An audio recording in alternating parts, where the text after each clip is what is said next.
ल साथीहरु आज अब म चाहिँ बेलुकाको लागि सलाद बनाउन गइरहेको छु। सलादमा चाहिँ अनि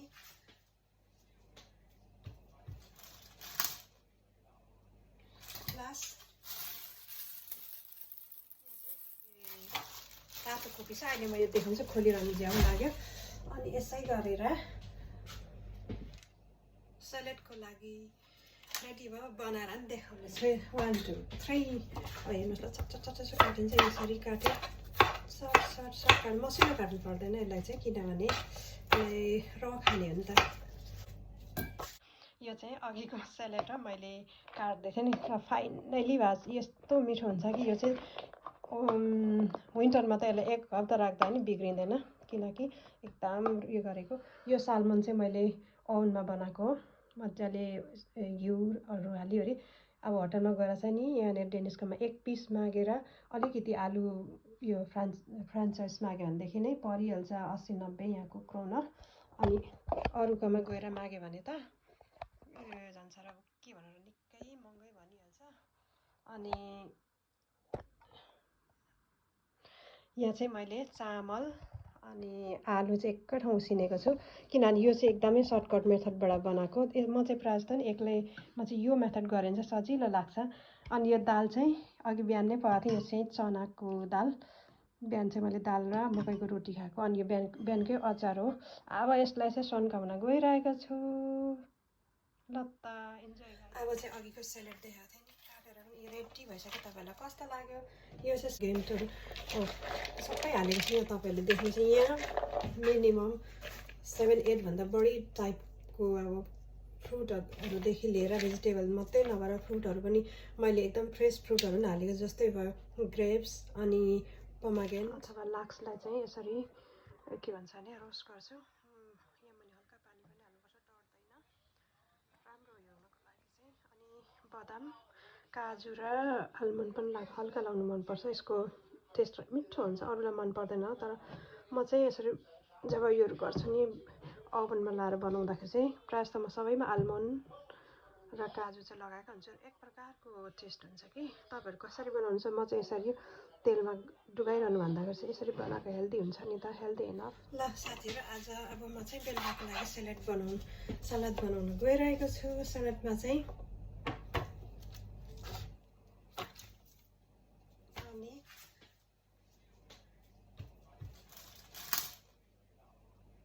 प्लस तातो कोपी छ। अहिले म यो देखाउँछु, खोलिरहनु ज्याउ लाग्यो। अनि यसै गरेर सलादको लागि रेडी भयो, बनाएर नि देखाउनेछु। 1 2 3 हेर्नुहोस् ल, चट काटिन्छ। यसरी काट्यो, सर्ट काट्नु, मसिनो काट्नु पर्दैन यसलाई चाहिँ, किनभने र खाने हो नि त। सकिहाल्यो होइन, सक्यो। अनि यो चाहिँ हाम्रो क्यारट हो। अनि क्यारटलाई चाहिँ यसरी काटिदिने। ल अनि यो पनि रेडी भइहाल्यो।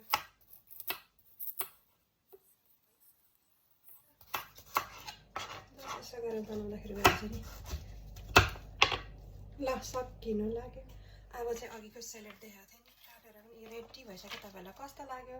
यो चाहिँ सलादको बच्चा, सलादको भनौँ न, यसरी ड्राई फ्रुटहरू यसरी लानु चाहिँ एकदम टेस्टी हुन्छ। त्यसै पनि सलाद राम्रो झन् साह्रो। यो पम्किन सिड अनि वालनट, त्यसै गरेर आफूलाई के मनपर्छ, जस्तै भनौँ न रोसिन अथवा किसमिस भन्छ नि, हो त्यस्तोहरू लाएर जे लाएर बनाउँदा पनि चाहिँ एकदम राम्रो हुन्छ। म चाहिँ जहिले पनि प्रायः जस्तो म सलादहरू चाहिँ नि पार्टीमा होस् जेसुकैमा होस् घरमा होममेड नै मनपर्छ। तर उयो साह्रै मैले भ्याइनँ भने मात्रै म फाल्टो गरेर किन्छु, नभए चाहिँ होममेड नै गरेको मनपर्छ। अनि यहाँ चाहिँ यसमा अङ्गुरहरू पनि लागेको छु होइन, ग्रेप्सहरू अनि पोमेग्रेनेटहरू सबै हालेको छु। यहाँ तपाईँहरूले देख्नुहुन्छ, यहाँ मिनिमम 7-8 भन्दा बढी टाइपको अब फ्रुटहरूदेखि लिएर भेजिटेबल मात्रै नभएर फ्रुटहरू पनि मैले एकदम फ्रेस फ्रुटहरू पनि हालेको, जस्तै भयो ग्रेप्स अनि पोमेग्रेनेट। यिनीहरू चाहिँ एकदम फ्रेसै मैले भर्खर किनेर ल्याएर हालेको। अनि पम्किन सिडहरू भनेको हामीलाई थाहा छँदैछ एडभान्टेजहरू। अनि पम्किन सिड मात्रै नभएर तपाईँहरूले यसमा के भन्छ भने अरू पनि एड गर्न सक्नुहुन्छ, जस्तै वाटरमेलन सिडहरू। मैले चाहिँ यसमा पम्किन सिड्स एड गरेको छु। अर्को के आल्मन्ड पनि गरेको छु। तर म यसमा कुनै पनि ड्रेसिङहरू हाल्दिनँ, सलादको ड्रेसिङहरू हाल्दिनँ। इभन यसमा म नुनहरू पनि हाल्दिनँ। यो चाहिँ यत्तिकै खाँदै सो स्विट हुन्छ है त। ल यसमा एप्पल पनि एड गर्न सक्नुहुन्छ। यसको टेस्ट अर्को कस्तो लाग्यो त मेरो सलाद। लु तपाईँहरूले राम्रो हेरिहाल्नुहोस् मेरो सलादलाई। यो त भएन त अनि यो सलाद भन्छ होइन, यहाँको मान्छेले चाहिँ डेनिसहरूले चाहिँ सलाद भन्छ नि त। अनि हामी पनि त्यसै भनी हली पठाउँदो रहेछौँ, तर यो सलाद होइन सलाद भन्छ हामी नेपालीले चाहिँ। ल हेर्नुहोस् है त मेरो सलाद यस्तो भएको छ। मलाई 3 दिन जति चाहिँ पुग्छ होला यतिले होइन। मान्छे एक्लै छु त खानुमा चाहिँ लोभ गर्दैन नि। यो 3 लिटरको यो डब्बा हो। यो यसको 1 डब्बा बनाएको छु। अहिले 1 छाक खान्छु, भोलि अनि पर्सि चाहिँ पुग्छ, आरामले बसिन्छ। ल तपाईँहरू पनि इन्जोय गर्नु। अब एकछिनबाट मेरो माछा कस्तो भयो, माछामा हालेको छु चुलामा, माछा पनि देखाउने छु। ल बाई बाई। ल साथीहरू, आज अब म चाहिँ बेलुकाको लागि सलाद बनाउनु गइरहेको छु। सलादमा चाहिँ अनि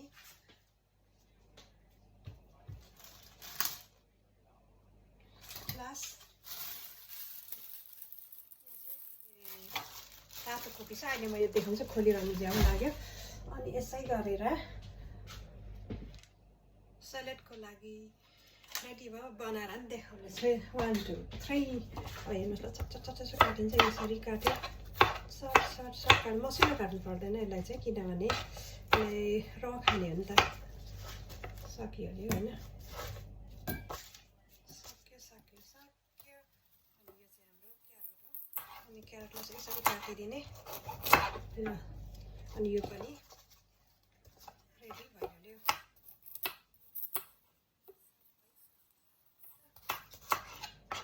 यसो गरेर बनाउँदाखेरि भन्छ नि।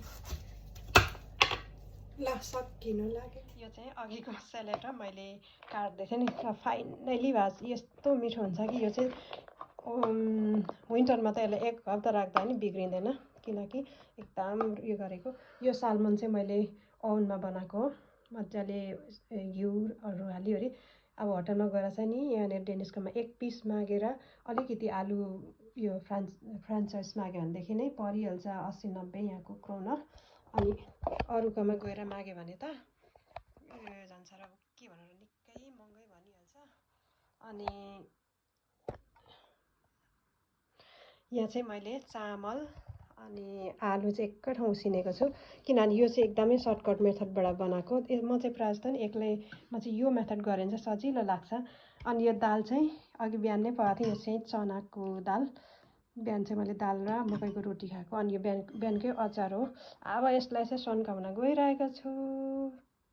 ल त यो चाहिँ अघिको सलाद हो, मैले काट्दै थिएँ नि, फाइनली भएको। यस्तो मिठो हुन्छ कि यो चाहिँ विन्टरमा त यसलाई 1 हप्ता राख्दा पनि बिग्रिँदैन, किनकि एकदम यो गरेको। यो सालमन चाहिँ मैले ओभनमा बनाएको हो, मजाले घिउहरू हालिवरी। अब होटलमा गएर चाहिँ नि यहाँनिर डेनिसकोमा 1 पिस मागेर अलिकति आलु यो फ्रान्चाइज माग्यो भनेदेखि नै परिहाल्छ 80-90 यहाँको क्रोनर। अनि अरूकोमा गएर माग्यो भने त जान्छ र के भनेर निकै महँगै भनिहाल्छ। अनि यहाँ चाहिँ मैले चामल अनि आलु चाहिँ एकै ठाउँ उसिनेको छु, किनभने यो चाहिँ एकदमै सर्टकट मेथडबाट बनाएको।